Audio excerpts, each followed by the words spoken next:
Hello, good evening. I am Rashi Sandip Chudewal. Today's date is 13/8/2021. So, our today's video topic is encapsulation. Encapsulation. In today's video, we will see the what is encapsulation in Java, advantages of encapsulations, and the many more things. So we will start with our today's point, encapsulation. Encapsulation in Java is a process of wrapping a code and a data together into a single unit. For example, we can see a capsule, which is a mixed with a several medicines. Okay, we can next point that is we can create a fully encapsulated class in Java by making all the data and the members of the class private. Okay, now in that we can use setters and getter methods to set and get the data in it. The next point that is the Java Bean class is the example of fully encapsulated class. So let us see the advantages of encapsulation. So the advantages is by providing only a setter or a getter method, you can make the class read only or write only. In other words, you can skip the setter or the getter methods. Now the next advantage that is it provides you the control over the data. It provides you the control over the data. Suppose you want to see the value of id which should be greater than the 100% only, greater than 100 only, you can write the logic inside the setter methods, and you can write the logic not to store the negative numbers and the setter methods. The next point that is it is way to achieve data hiding in Java, because other class will not be able to access the data through the private data members. So the next point that is the encapsulate class is easy to test, so it is better for unit testing. It is better for the unit testing.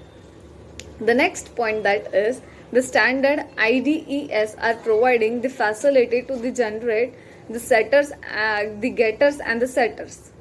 So it is easy and fast to create an encapsulate class in Java.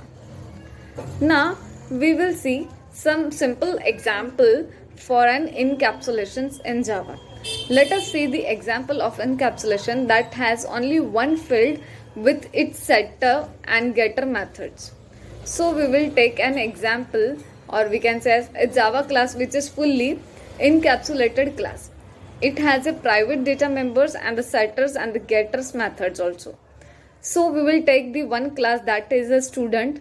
In that private data members, that is private string name we will give, and then public string get name. In that we will return the name, and there will be a setter method for name, that is public void set name. In parameter we will give a string name. This in that body we will write this dot name is equals to name. So another that we will make a that is class that is test. In the main method we will create a student s equals to new student method. In that we will go with the s dot student s equals to new student, then s dot set name method. In that parameter we have to write a name in double quotes, that is we will write the some name like welcome, and we will sys out with the get method like sys. In sys out we should write s dot get name method. So it will print our output, that is welcome. In next that is read only class, which means a Java class which has only getter methods. It means we only can read, that is public class student. Okay, in that we have written a private string college equals to, in double quote we have written a college name. In that we used getter methods for the college, that is public string get college method. In that we have written a college, and now you cannot change the value of the college data members, which is the college name. So you have to write s dot set college in parameters, in double quotes we have to write the name, that is will render compile time error. Okay, so we will see the next point, that is why encapsulation is important, or we can say as we used in Java. So next point is, why is encapsulation? So it is because encapsulation has a number of advantages that increase the reusability, flexibility and maintainability of the code. So first we will discuss flexibility. It is more flexible and easy to change the encapsulation, or we can say as encapsulated code with new requirements. For example, if the requirement for setting the age of a person changes, we can easily update the logic in the setter methods, like by the set age method. So the next, that is reusability. Reusability means encapsulated code can be reused throughout the application, or across, we can say as across multiple applications. For example, the person class can be reused whenever such we can say such type of object is required. So next, that is maintainability. Maintainability means application ODE is encapsulated in a separate units like class, interfaces, methods, setters, getters and etc. So it is easy to change or update a part of the applications without affecting other parts, which reduce the time of maintenance. So the next, that is how is encapsulation done in Java. So as we have seen the examples, encapsulation is implemented in Java using interfaces, classes, access modifiers, setters and the getters. So a class or an interface encapsulates essential features of an object. So next point, that is access modifiers like private, protected, public restrict access to data at different levels. The next point, that is setters and the getters prevent data from misuse or unwanted changes from other objects. The next point, that's all for encapsulation. We can see, like right now we will see, okay, that is for how is encapsulation done.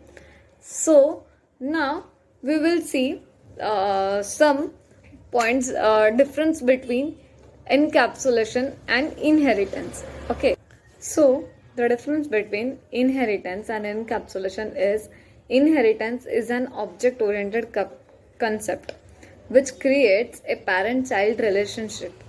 It is one of the best, we can say it is one of the ways to reuse the code written for parent class, but it also forms the basics of polymorphisms.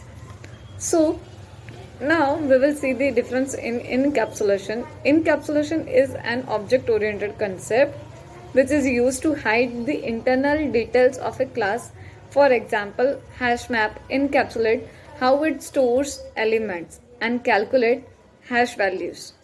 So the next difference between we will see, that is between encapsulation and abstractions. So let us see the difference between abstraction and encapsulation. So difference between abstraction and encapsulation we will discuss. Abstraction first we will see. It is the feature of OOPS, and OOPS is known for Object Oriented Programming System. It is used to hide the unnecessary information or the data from the user, but shows the essential data that is useful for the user. Okay, and it can be achieved by using the interface and the abstract class. In interfaces, only the methods are exposed to the end users. Now we will see what is encapsulation for this difference. It is also a feature of OOPS, and it is used to bind up the data into a single unit called as class It provides the mechanism in which is known as a data hiding. It is an important feature of OOPS. It prevents to access the data members from the outside of the classes. It is also necessary for the security point of view. So thank you for today's video. We have seen the encapsulations and difference between abstraction encapsulation and interface encapsulation, advantages of encapsulation and some details. Thank you.